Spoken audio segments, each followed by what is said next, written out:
રાજુ અને કાજલ પ્રેમ ખેતરમાં ખીલ્યો. પોરનપુર એક નાનું શાંત ગામ. સવારે મોર બોલે, સાંજે નદી ધબકે. માણસો ઊંડા, લાગણીઓ ખરી. રાજુ એક ખેડૂત છોકરો. ભોળો, મહેનતી અને હંમેશા નીચું દેખાવાવાળો. પણ દિલથી સોનાનો. કાજલ નવી શિક્ષિકા.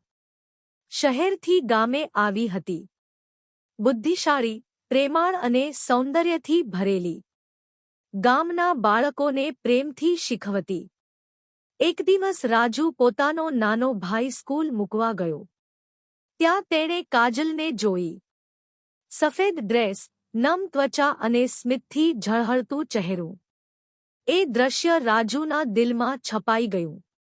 એ દિવસથી રાજુ રોજ ભાઈને મોકલવા જવા લાગ્યો. સાચી વાત તો એ હતી કે એ કાજલ જોવા જતો હતો. કાજલ પણ એ વાત સમજી ગઈ. રાજુની આંખોમાં લાગણી હતી અને એની શરમાયેલી આંખોમાં ભરોસો. નદીના કિનારે એક સાંજ બંને પહેલીવાર વાતમાં જોડાયા.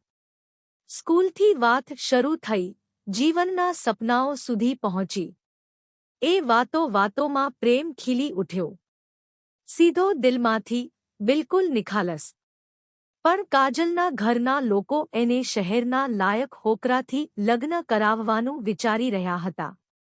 કાજલના માટે એ મુશ્કેલ સમય હતો. એક બાજુ પરિવારનો દબાણ, બીજી બાજુ સાચો પ્રેમ. જ્યારે કાજલે રાજુને આ વાત કહી, રાજુ આંખોમાં પાણી લઈને પણ હસીને